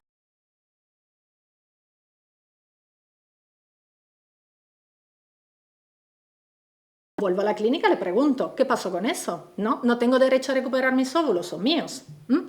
Muy bien. Empiezo de que no tengo novio, voy por reproducción asistida. O tengo una pareja que es otra mujer, voy por reproducción asistida. O tengo mi marido, no logramos tener hijos y voy por reproducción asistida. ¿Ok? Voy dando con el muro de los 38, 39, primer ciclo, el estrés, las hormonas, no funciona. Cualquiera que haya vivido ese drama, que es un drama individual, económico, ¿no? Es decir, y que luego lo tenemos todo alrededor. Yo recuerdo una comida, ¿no? De golpe, en la que me sentí tan estúpida porque me di cuenta que yo era la única persona en la mesa que había tenido hijos de forma natural. Así como yo he dado la luz sin epidural, que es otra cosa que tú dices, el fin del mundo, estas son cosas del siglo pasado. Sí, pero ¿por qué lo cuento? ¿Por qué cuento? Porque esto está pasando a cada uno de nosotros. Esto está pasando a las personas que tenemos alrededor. Y no hablamos de ellos. No hablamos de ellos porque evidentemente Tenemos un poco, también, luego es cierto que la tasa de éxito normalmente es muy elevada, las clínicas son muy profesionales, el servicio es estupendo, de hecho hay toda una industria, vienen de Italia, vienen de otros países a hacer los tratamientos en España, porque España es puntera maravillosa de reproducción asistida, eso no lo niega nadie. Turismo reproductor. Turismo reproductor. Pero, sin embargo, cuando yo estaba escribiendo ese artículo, la pregunta que me puse fue la siguiente. Porque, claro, la ley lo que te dice es que tú tienes que tener porque también con la edad otro problema es que te hace falta no solamente, porque muchas veces es un problema de edad tanto del esperma como del óvulo. Que no se habla también de la parte masculina que juega en todo esto, es decir, que el esperma masculino desde los años de 70 ha ido decayendo, ¿no? Es decir, que nosotros los europeos deberíamos dejar de tener hijos simplemente, no, ya, nos dedicamos a otra cosa, ¿no? Abrimos la frontera, viene gente de otra y fenómeno, muy bien, en términos genéticos, en términos biológicos, muy bien. La donante, ¿no? Normalmente también por eso que se usa el óvulo de una donante joven, se implanta en el útero de la que va a ser la mamá, la ley te impone que el fenotipo sea compatible, ¿no? Es decir, yo voy a elegir el óvulo de una persona que se parece a mí, al final salen los niños, son estupendos, se parecen a nosotros, ¿a quién se lo tienes que contar?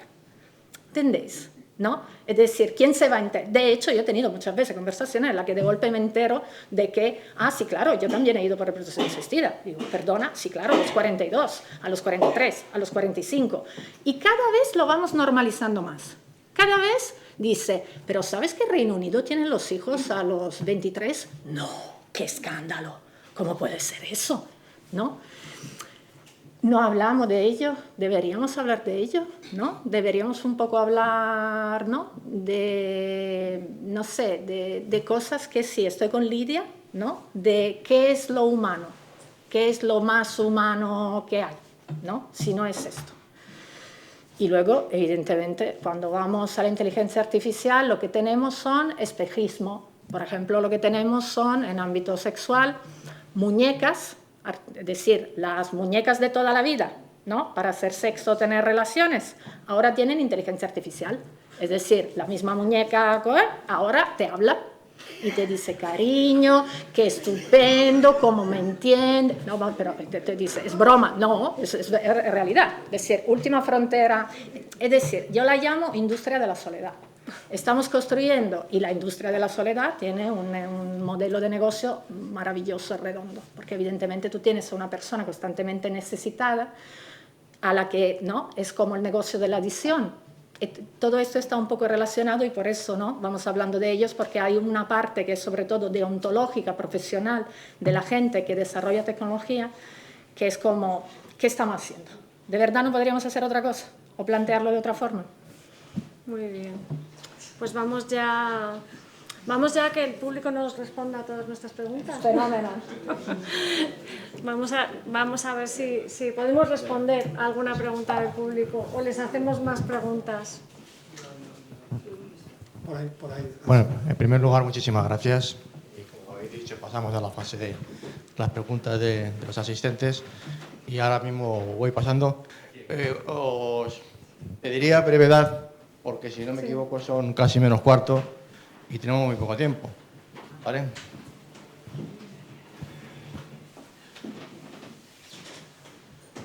Muy bien, muchas gracias por las charlas, han estado maravillosas. Una pregunta rápida. En los Estados Unidos hay varias empresas, Ancestry, Heritage y todas estas, 23, alguna cosa de estas. Y los que nos hemos hecho esos exámenes y que hemos comprado el kit, ¿no? Y que mandamos parte de nuestro ser, ¿sí? Por correo, nos mandan los resultados del ADN, ¿ya? Y con gran sorpresa para mí, ¿no? Me he encontrado con parientes, hijos de primos lejanos, ¿no? Aquí por allá, que también se habían hecho los mismos exámenes. Y lo sorprendente es que si yo, que soy un ciudadano de a pie, me encuentro con parientes, yo no quiero pensar cuánta gente se ha hecho esos exámenes. ¿Sí? Debe haber un banco de información extremadamente grande. Alguna vez leí un artículo que decía que detrás de estas empresas hay empresas farmacéuticas que se encargan de hacer un análisis para ver las herencias de determinadas enfermedades. ¿no? También he pensado yo que pueden haber empresas de seguros, ¿no? Que más tarde nos van a hacer un examen de ADN para ver qué nos cubren y qué no nos cubren.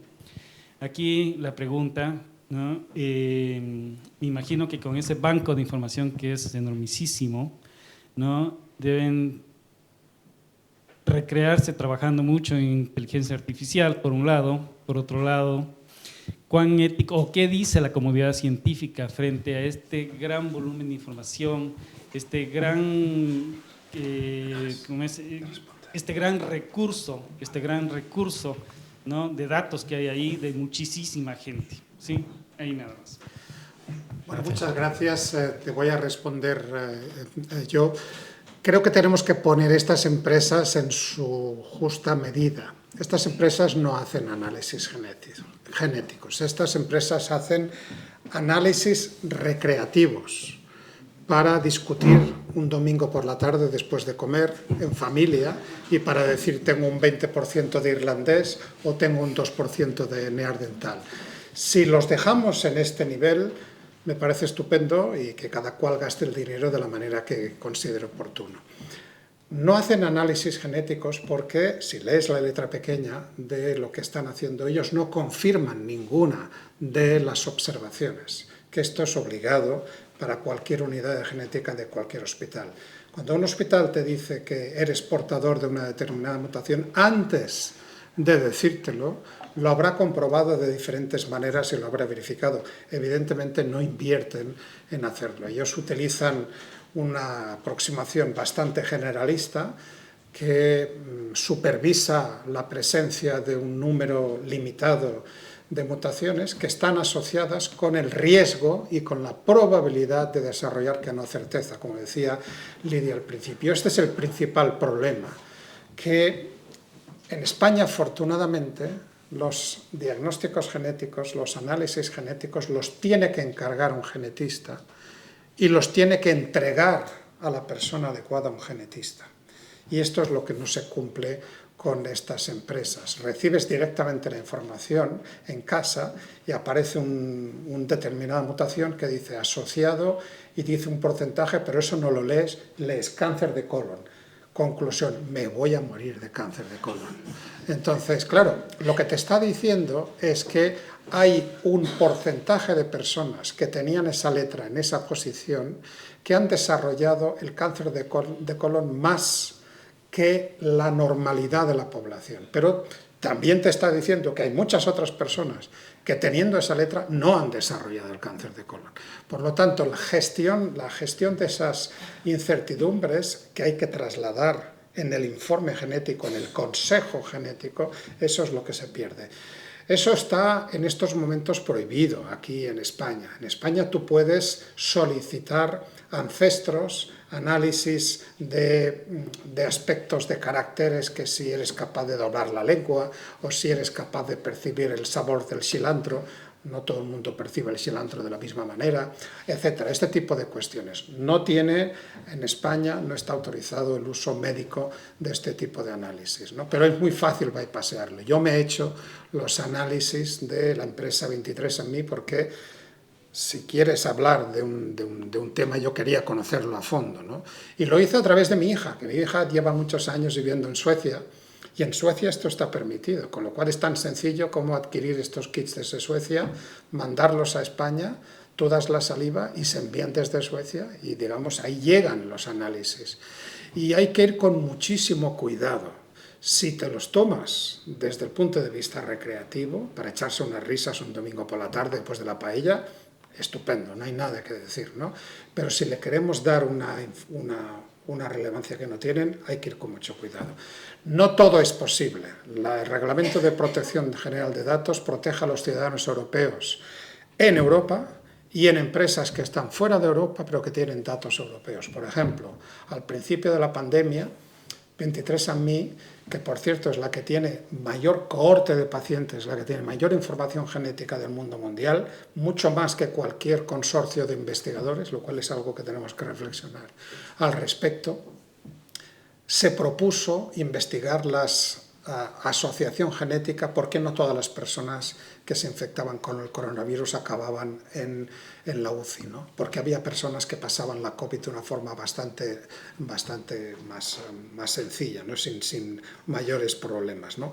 Pues tuvieron que extraer de esas bases de datos todos los ciudadanos europeos. Y a mí me llegó un mensaje que diciendo: lo sentimos mucho, sus datos no han podido ser utilizados porque usted es ciudadano europeo y por el Reglamento de Protección General de Datos no podemos usar sus datos porque no le preguntamos en su momento cuando nos dio que íbamos a utilizar estos datos para el estudio de coronavirus. Con lo cual, bueno, en fin, estos datos claro que los usa la industria farmacéutica. La industria farmacéutica, cuando genera medicamentos, sabe que los medicamentos no van a ser útiles para todo el mundo por igual. Y hay personas que tienen una serie de variantes genéticas que hacen que el ibuprofeno les funcione mejor que la aspirina. Y al revés. Y hay, todos lo conocemos, ¿no? Yo me tomo un paracetamol, me va estupendamente. Pues a mi hija no le funciona el paracetamol. Bueno, pues ese tipo de cosas es una información que usan las empresas y que pueden sacar de estos grandes bases de datos para determinar la comercialización de un medicamento con estas características en ese entorno o no. Y eso es algo que tú firmas voluntariamente. Por lo tanto, no nos llevemos las manos en la cabeza. Si tú decides jugar a eso, es que tú has cedido estos datos, ¿de acuerdo? Con lo cual, digamos, ahí es una voluntariedad la que también está ocurriendo, ¿no? En fin, esto es lo que quería comentar. Muy bien. La siguiente pregunta. Lo tengo aquí, soy yo. Gracias por este debate tan interesante y tan estimulante. Y yo quería preguntar, quizá la pregunta podría ir más dirigida a ti, Lluís, pero bueno, ¿cuál es vuestra, más que opinión, vuestra consideración y vuestra valoración de las investigaciones que se están haciendo con embriones quiméricos? Que los llaman seres quiméricos, pero claro, realmente no son seres, ¿no? Pero que bueno, que hay mezcla de humano con cerdo, de humano con chimpancé, creo que hay alguna hecha ya, que se justifica un poco con la idea de generar posibles tejidos y órganos para trasplantes en humanos, ¿no? Que también enlaza con lo que habéis dicho, que se hace ahora mismo en países donde no hay estos controles ni estas consideraciones bioéticas, pero que bueno, que están haciéndose, que son equipos de investigación que tienen investigadores cierto reconocimiento, que lo están recogiendo también revistas científicas que son rigurosas. Y bueno, la opinión, como os decía, me lo imagino, ¿no? Pero ¿cuál puede ser el recorrido, aparte de las bazas tecnológicas, que lógicamente permitirán que esto vaya progresando? Mira, la justificación. Muy brevemente te voy a responder y luego, si queréis completar, porque este es un tema que lo he tratado y me preocupa. Yo discrepo de la utilidad de estos experimentos. Este es un ejemplo típico de para qué estamos haciendo estos experimentos. Estos experimentos se justifican supuestamente con la eventual obtención de un animal que tendría parte de su cuerpo de origen humano que podría utilizarse para sustituir un órgano cuando éste fallara, dado que el órgano tendría la identidad genética de las células que se han utilizado para construir esa quimera. Sería un poco menos que el argumento de la película La isla de Michael Bay, que no sé si recordarán, donde se tenían unos clones de cada una de las personas que podían pagárselo, y si le fallaba el hígado se acudía al clon y se obtenía el hígado. Bueno, esto no está ocurriendo. Biológicamente, para estudiar el desarrollo del embrión y del feto, claro que tienen razón de ser estos experimentos, pero los podemos hacer perfectamente mezclando embriones de rata y de ratón. Esto funciona relativamente bien, lo sabemos desde hace ya casi más de 10 años. Yo creo que hay que seguir por esa línea. No hay nada que me justifique saltar esa línea y empezar a utilizar células humanas para crear embriones humanos, cerdo humano. No hay nada que lo justifique porque no hay nada que no podamos aprender o haciendo estos mismos experimentos en rata-ratón. Evidentemente, cuando pones la palabra humano, ese experimento llega a los titulares, ¿no? Pero la pregunta es, ¿este cerdo que tiene un 5% o tiene, bueno, cerdos no han nacido, que sepamos, se han terminado las gestaciones a mitad de recorrido, pero ese cerdo que tiene un 5%, lo vamos a seguir llamando cerdo. Pero ¿y si tiene un 15% de células humanas? ¿Y si tiene un 20%? ¿A partir de qué momento ese cerdo tiene una connotación humana o tiene un estatus moral que nos hace pensarlo como humano? Entonces, ese tipo de preguntas, yo creo que en estos momentos no ha lugar estos experimentos, pero evidentemente hay quien los persigue, los está haciendo. Y de la misma manera que los embriones quiméricos, los embriones sintéticos, en los cuales de células troncales pluripotentes que son capaces de generar cualquier tipo de órgano, mantenidas en cultivo de una determinada manera, se estructuran espontáneamente y forman una estructura multicelular que se parece mucho a un embrión, ¿no? Y hay gente que dice, bueno, pues si vuela como un pato y anda como un pato y grazna como un pato, pues será un pato. Pues no es un pato, eso no es un embrión humano. Éticamente estamos reevaluando la posición y claro, para que eso fuera humano, ese embrión supuestamente sintético, si lo implantáramos, tendría que dar lugar a un ser vivo, a un ser humano. Y esto no es así, no tiene capacidad de desarrollar y llegar al final de la gestación, con lo cual sigue siendo un grupo de células de origen humano, como podría ser un organoide, y que tiene las mismas protecciones que tiene cualquier célula humana, pero para nada es un embrión. Lo que pasa es que la palabra embrión sintético, esto apareció en titulares de prensa y eso es como muy potente y evidentemente hizo correr ríos de tinta, ¿no? Con lo cual estos son ejemplos típicos desde el punto de vista de la bioética para responder la pregunta ¿para qué hacemos este experimento? ¿Qué vamos a ganar que no hubiéramos podido hacer de otra manera sin necesidad de meternos en estos jardines? Muy bien, muchas gracias. Lamentablemente no podemos conceder más turno de palabra porque son prácticamente las 9. Muchísimas gracias y mi más sincera enhorabuena a todos los que han participado en esta mesa redonda porque ha sido, nunca mejor dicho, redonda. Muchas gracias. Perdonadme que estas respuestas no habéis tenido ocasión de decir aquí.